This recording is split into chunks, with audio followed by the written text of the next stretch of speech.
Vous écoutez l'Anamnèse, le podcast qui parle de médecine générale de l'AGEF.be.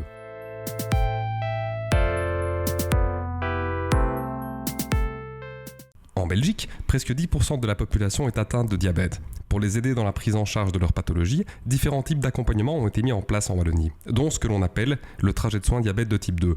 Pour nous en parler, nous accueillons Madame Axelle Spineux, infirmière en santé publique formée en éducation en diabétologie. Bonjour Axelle. Bonjour Maxime. Alors Axelle, tu es également coordinatrice du RML Point Santé. Mais qu'est-ce qu'un RML ? Alors le RML, c'est un réseau multidisciplinaire local. Donc pour notre zone, qui est l'Est francophone, nous sommes connus sous le nom de Point Santé. Donc le Point Santé, c'est une structure qui est intégrée à l'AGEF et qui apporte un soutien aux médecins généralistes. On va notamment donc accompagner les patients diabétiques de type 2 et insuffisants rénaux dans toutes les démarches administratives donc liées à la mise en place de trajets de soins. Est-ce qu'on peut rapidement, pour les auditeurs qui ne sont pas professionnels de la santé ou médecins, rappeler ce qu'est le diabète ? Alors oui, donc le diabète, c'est une maladie chronique. Elle est caractérisée par un taux de glucose élevé dans le sang, donc une hyperglycémie. Il existe plusieurs types de diabète, mais les plus courants sont le diabète de type 1 et le diabète de type 2. Et c'est quoi la différence entre le diabète de type 1 et le diabète de type 2 ? Alors, dans le diabète de type 1, c'est le corps qui ne produit plus d'insuline. Donc, il faut absolument arriver avec un traitement à insuline pour réguler la glycémie au niveau du sang et la remettre dans les normes. Dans le diabète de type 2, là, on va avoir une hyperglycémie persistante qui est impliquée, qui est due en fait à deux phénomènes, une résistance à l'insuline et une sécrétion d'insuline altérée. Donc là, les cellules du corps ne répondent pas efficacement à son action et on va avoir une hyperglycémie constante. Mais c'est quoi l'insuline exactement ? Alors l'insuline, c'est une hormone qui est produite par le pancréas qui va réguler la glycémie. Donc, en d'autres mots, elle va pousser le glucose à rentrer dans les cellules où le glucose sera utilisé comme source d'énergie. Quels sont les signes avant-coureurs qui permettent à une personne de se demander ou de se dire qu'elle développe peut-être un diabète ? Alors, la problématique avec les personnes diabétiques qui s'ignorent, c'est que les symptômes sont assez subtils et se développent de manière très progressive, donc sur quelques années. Donc, dans les symptômes, on va dire, clés qu'on met vraiment en évidence, il y a tout ce qui est soif excessive, une envie d'uriner assez fréquente. Il va y avoir une vision plus floue, de la fatigue, une cicatrisation plus lente, des infections plus fréquentes. Maintenant, c'est souvent lors d'examens de dépistage ou lors de contrôles ou lorsque le patient malheureusement a des complications que le médecin généraliste en fait détecte un diabète. Et concrètement, qu'est-ce qui est prévu pour la prise en charge de personnes atteintes de diabète ? Alors, il y a 3 types de prise en charge. Donc, la première prise en charge, c'est le trajet de démarrage qui remplace depuis début de cette année 2024 le pré-trajet de diabète de type 2. Donc, le trajet de démarrage, il a l'avantage en fait d'inclure le patient dès son diagnostic. Il y avait à l'époque des critères d'éligibilité, maintenant ces critères n'existent plus, donc c'est vraiment dès le diagnostic. Et le patient va avoir toute une série d'avantages et de gratuités par rapport à des prestataires et professionnels de la santé. Les conditions pour entrer dans ce trajet de démarrage ne sont pas énormes. Il s'agit d'avoir un dossier médical global chez le médecin traitant qui instaure le trajet de démarrage. Le patient ne peut pas être en trajet de soins ou en convention, et c'est les 2 autres catégories de prise en charge que je vais mentionner par la suite. Et le patient doit être accompagné par le médecin généraliste. Donc il n'y a pas de contrat de trajet de soins à signer.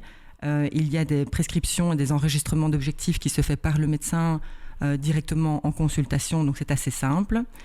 Et avec ce trajet de démarrage, le patient a le droit de voir un éducateur en diabétologie donc 4 fois. Donc ce sont des séances d'éducation en diabétologie. 4 fois par an ? Alors 4 fois par an. Et ces séances d'éducation en diabétologie peuvent être données par plusieurs professionnels de la santé. Donc on reprend les éducateurs en diabétologie, les diététiciens, les pharmaciens, les infirmiers et les kinés. Ces derniers doivent avoir suivi 2 heures de formation en éducation en diabétologie pour être éligibles à donner ces séances d'éducation. Il va y avoir également 2 séances de 45 minutes chez le podologue, 2 séances de 30 minutes chez un diététicien et la suppression du ticket modérateur pour la visite annuelle chez le dentiste conventionné. Et là, je vais quand même ajouter que si le dentiste n'est pas conventionné, s'il faut payer un extra, ce sera à charge du patient, naturellement. Donc ça, c'est la première catégorie, donc trajet de démarrage qui remplace le pré-trajet de soins. Ensuite, donc, il y a le trajet de soins. Donc ça, c'est vraiment une des missions, on va dire, principales du point santé. Le trajet de soins va prendre les patients qui ont déjà un traitement, donc qui vont être à leur dose maximum d'antidiabétiques oraux ou qui vont avoir des incrétinomimétiques ou 1 à 2 injections. Donc ces patients-là sont éligibles au trajet de soins. En plus de ça, ces patients, donc comme pour le trajet de démarrage, doivent avoir un dossier médical global avec leur médecin généraliste qui instaure ce trajet de soins. Et ils vont avoir toute une série d'avantages. Mais ici, comme c'est la mission du point santé, j'espère qu'on aura l'occasion. C'est un petit peu la raison de l'émission, donc voilà. On y reviendra. Donc on y reviendra, parfait. Et alors la troisième catégorie de prise en charge, là, cette catégorie, on va dire, concerne principalement les personnes qui ont 2 injections avec une infection médicale grave, donc ça peut être un cancer, une greffe ou autre. D'autres personnes qui vont avoir au moins 3 injections ou le diabète de grossesse. Donc ces personnes-là sont alors suivies et encadrées au niveau de la convention, donc en structure hospitalière. En quoi consiste un trajet de soins ? Qu'est-ce que c'est ? Alors, un trajet de soins, c'est un contrat. C'est un contrat qui est signé par le patient, donc qui est au cœur vraiment de sa prise en charge. Il va être signé par le médecin généraliste, son médecin généraliste et son médecin spécialiste. Donc, on va avoir une espèce de collaboration entre tous ces acteurs autour, finalement, du diabète de type 2 de la personne. Alors, on a aussi des trajets de soins pour l'insuffisance rénale, comme je l'ai mentionné auparavant, mais ici, on peut faire le focus sur le diabète de type 2. Et ce contrat va permettre d'avoir ce suivi personnalisé avec des objectifs et un plan de suivi concret qui va permettre en fait à terme de ralentir l'évolution et la survenue des complications en fait dans la maladie du patient. Oui, donc dans le trajet de soins, le patient est au centre de ce contrat. Tout à fait, oui. Et ce contrat, qui est-ce qui peut l'initier ? Qui lance le processus ? Est-ce que c'est le médecin généraliste qui décide d'initier le trajet de soins ? Alors, on a 2 options. Ça peut être le médecin généraliste ou le médecin spécialiste. Dans tous les cas, c'est la personne qui pose le diagnostic du diabète. Donc, on va avoir au point santé des personnes qui sont envoyées directement par le médecin généraliste, mais aussi des personnes qui sont envoyées directement par la convention. Donc, ce qu'on a en fait, que ce soit par le médecin généraliste ou le médecin spécialiste, c'est à partir du moment où on a le contrat de trajet de soins signé, le médecin généraliste, lui, aura un rôle qui sera en fait permanent tout au long en fait du suivi de son patient. Donc, les objectifs qu'il va mettre en place avec son patient devront être suivis, peut-être parfois modifiés. Donc, il va y avoir des objectifs généraux. C'est souvent une perte de poids, il y a souvent de l'arrêt du tabac, un maintien de la glycémie dans les normes. Et on va voir des objectifs médicaux un peu plus spécifiques qui vont se faire via des contrôles, des analyses sanguines, peut-être d'autres examens complémentaires. Et là, on va voir l'hémoglobine glyquée, la tension artérielle, le cholestérol, le suivi des vaccinations, etc.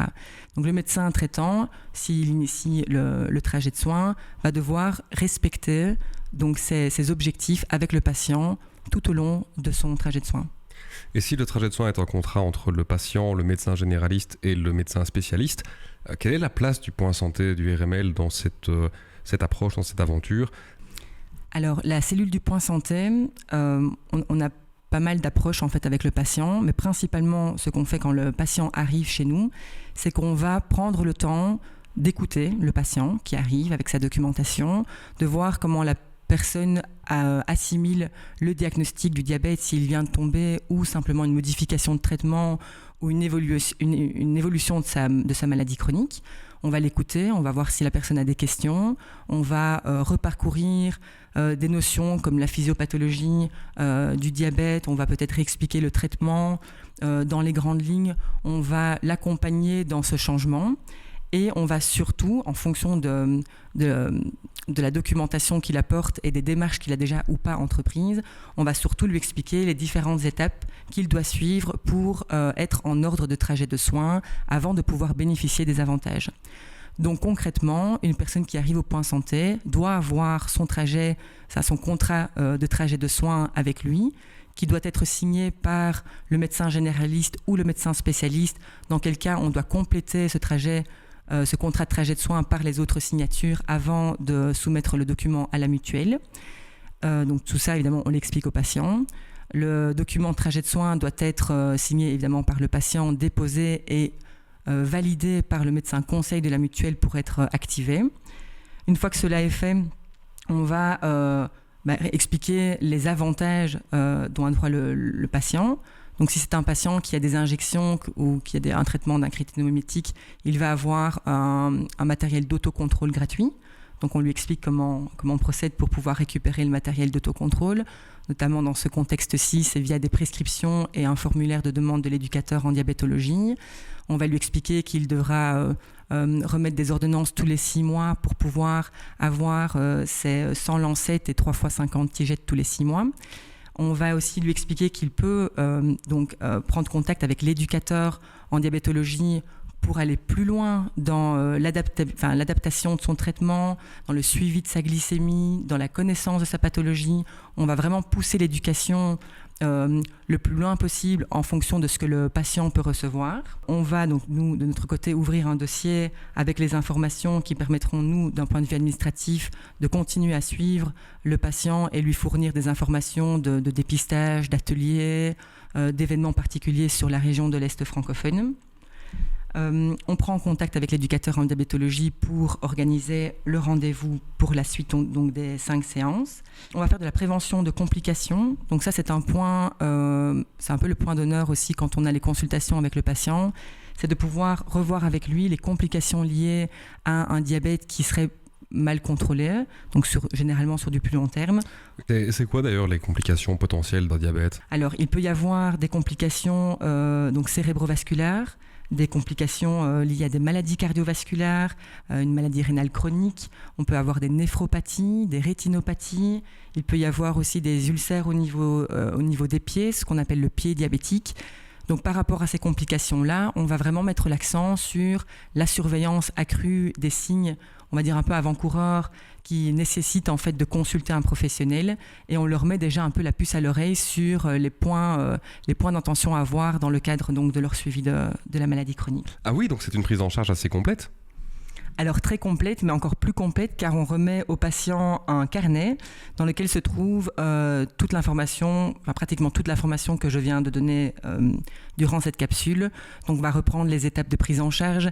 Il va y avoir des fiches techniques qui vont servir de support pour les éducateurs en diabétologie. Il va y avoir une enveloppe avec des ordonnances, donc pour les séances d'éducation en diabétologie, pour les séances de diététique et les séances de podologie, que le patient doit juste apporter à son médecin traitant pour avoir un cachet, une signature et pour pouvoir les remettre aux différents professionnels de la santé. Donc ça, c'est vraiment... On a fait ce carnet pour offrir au patient un support sur lequel il va pouvoir se repencher par la suite. Parce qu'assimiler autant d'informations en une séance de 30 minutes, c'est beaucoup demandé, et avoir tout inscrit clairement sur papier aide beaucoup justement ces patients qui transitent par chez nous. Il reste aussi une dernière chose qu'on met en place pour les patients qui n'ont pas encore eu leur visite chez le médecin spécialiste. Donc il arrive que ce sont des patients donc, qui transitent par leur médecin généraliste, qui ont besoin d'avoir un rendez-vous. Il est possible de prendre rendez-vous directement au point santé. Alors on va avoir des plages qui vont peut-être être un peu plus prioritaires que des plages patients en fonction de la surcharge ou non de la convention. Donc ça, c'est un petit bonus que nous avons au point santé. Si le patient est dans une situation d'urgence et qu'il a besoin d'avoir un rendez-vous beaucoup plus rapide en fonction du degré d'urgence, donc si c'est une grande urgence, évidemment, ce sont les urgences, mais si c'est une urgence qui nécessite un rendez-vous plus rapide, le médecin traitant peut lui-même prendre contact avec le service de la convention pour avoir alors un rendez-vous plus rapide avec évidemment des explications sur l'urgence que vit le patient. Oui, donc on parle ici de rendez-vous auprès de médecins spécialistes. Oui, tout à fait. Et est-ce qu'il y a des avantages concrets pour le patient et le médecin généraliste à rentrer dans le trajet de soins ? Alors oui, certainement. Pour le patient, pour lui, c'est un peu indispensable de rentrer dans le trajet de soins parce qu'il va avoir cette, on va dire, pluridisciplinarité qui va graviter autour de lui avec des prestataires qui vont être là pour l'accompagner, pour l'aider, pour l'éduquer, pour l'informer sur finalement une pathologie avec laquelle il va vivre longtemps. Donc ça pour le patient c'est élémentaire. Il va avoir un remboursement total de ses consultations chez le médecin généraliste, chez le médecin spécialiste. Pour les 5 séances d'éducation en diabétologie, il peut même avoir 5 séances supplémentaires la première ou la deuxième année s'il juge que c'est nécessaire et si le médecin en fait la prescription. Et également un remboursement chez le diététicien et le podologue. Et comme je l'ai mentionné dans le trajet de démarrage, dans le trajet de soins, il y a également le remboursement de la visite annuelle chez le dentiste, chez un dentiste conventionné. Donc chez le patient, il va avoir les remboursements, il va être au cœur de la prise en charge de sa maladie, il va avoir son matériel remboursé s'il est éligible. Donc pour lui, c'est vraiment des avantages financiers non négligeables. Et par rapport au médecin généraliste, lui aussi, il va pouvoir suivre son patient de manière beaucoup plus précise, avec des objectifs bien définis, en collaboration avec les professionnels qui vont graviter autour de lui. Donc il va vraiment, en tant que gestionnaire de son dossier médical global, il va renforcer sa position centrale dans le processus de soins et bien sûr, il va recevoir un honoraire forfaitaire annuel. Alors Axel, tu parlais tout à l'heure de séances d'éducation en diabétologie. Mais ça a l'air essentiel dans le déroulement du trajet de soins et dans le vécu du patient. Mais en quoi est-ce que ça consiste exactement ? C'est quoi un éducateur en diabétologie et qu'est-ce qu'il fait ? Alors l'éducateur en diabétologie, c'est un professionnel de la santé qui est formé spécifiquement pour fournir une éducation individualisée. Donc son objectif principal, c'est d'aller apporter des conseils aux personnes atteintes de diabète. Il va leur aider à prendre en charge leur maladie de manière autonome et efficace. Donc il y a plusieurs axes d'éducation que je peux énumérer si tu veux. Bien sûr. Donc principalement quand l'éducateur en diabétologie va recevoir le patient, il va à nouveau reparcourir si nécessaire un peu de physiopathologie.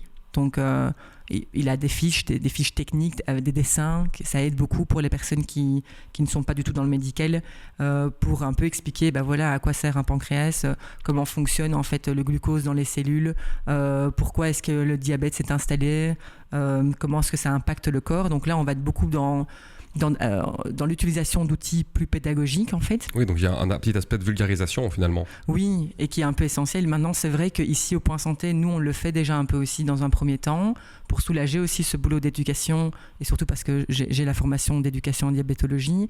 Ça ne se fait pas dans tous les RML, mais sinon c'est vraiment l'éducateur en diabétologie qui va prendre cet aspect-là de manière vraiment plus poussée en fonction vraiment de la personne qu'il a en face de lui. Il y a des personnes qui seront plus au courant que d'autres qui ne seront tout simplement pas intéressées, mais en tout cas c'est compris dans ce suivi en éducation. Il va y avoir la glycémie, donc on va expliquer la glycémie avec les normes de glycémie, parce que c'est bien d'avoir des chiffres qui sortent chez le médecin ou sur un glucomètre, mais il faut aussi pouvoir les interpréter, ces chiffres-là. Il va y avoir le traitement et le suivi, donc il y a une multitude de traitements pour le diabète et ils n'ont pas tous évidemment la même action, ils n'ont pas tous les mêmes effets secondaires. Il y a des médicaments qu'il faut prendre à des moments très spécifiques pour augmenter leur efficacité d'action. Tout cela va être réappuyé par l'éducateur en diabétologie. Alors les complications secondaires, évidemment, vont être abordées, notamment sur, ça a été fait au Point Santé, ça va être remis en place en fonction de la durée du diabète, en fonction de l'observance du traitement. Ça, c'est encore une fois l'éducateur qui va le sentir en fonction du patient. Alors la manipulation et technique d'injection, c'est ultra important. Il y a beaucoup de patients qui vont avoir un traitement à insuline. Ils vont avoir une brève idée de comment injecter parce que ça leur a été expliqué une fois, mais dans le stress du nouveau diagnostic, du nouveau traitement, ils ne vont pas toujours retenir et finalement ils se retrouvent à faire des injections en oubliant un capuchon ou en se trompant dans les doses. Donc l'éducateur va vérifier ça avec le patient, il va vérifier les doses, il va regarder si l'injection est bien faite ou si les zones d'injection sont bien alternées, s'il n'y a pas de problème au point d'injection. Donc il va quand même y avoir une surveillance à ce niveau-là. Et puis ils vont décider ensemble, si évidemment le patient est éligible au lecteur de glycémie, ils vont décider ensemble de quel type de lecteur de glycémie ils vont utiliser. Et à ce moment-là, l'éducateur va faire une ordonnance, un formulaire de demande qui devra être annexé à l'ordonnance du médecin pour pouvoir retirer le matériel d'autocontrôle à la pharmacie. Donc sans ce formulaire de demande-là, avec le choix du glucomètre, il n'est pas possible de retirer un appareil à la pharmacie. Et puis il peut avoir 2-3 mots sur le régime diabétique, mais bon, ça c'est plus la partie qui sera rendue au diététicien. Et est-ce que le point santé mène d'autres activités en plus des trajets de soins, diabète de type 2 et insuffisance rénale ? Alors oui, le point santé a une multitude d'autres activités à côté des trajets de soins. Donc principalement, ce sont des activités qui sont liées à une meilleure cohésion multidisciplinaire. Donc l'idée, c'est de pouvoir faire avancer le point santé dans des projets qui parlent aux professionnels du terrain.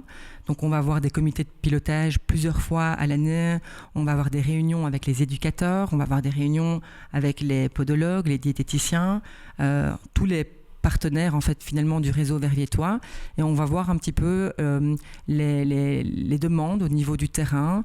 Ça peut être des outils, ça peut être des événements en particulier. Et on va les proposer au comité de pilotage ou au CA, et on va travailler en ce sens pour fournir un maximum d'outils, de formation, d'aide en fait finalement, d'appui pour ces professionnels de terrain.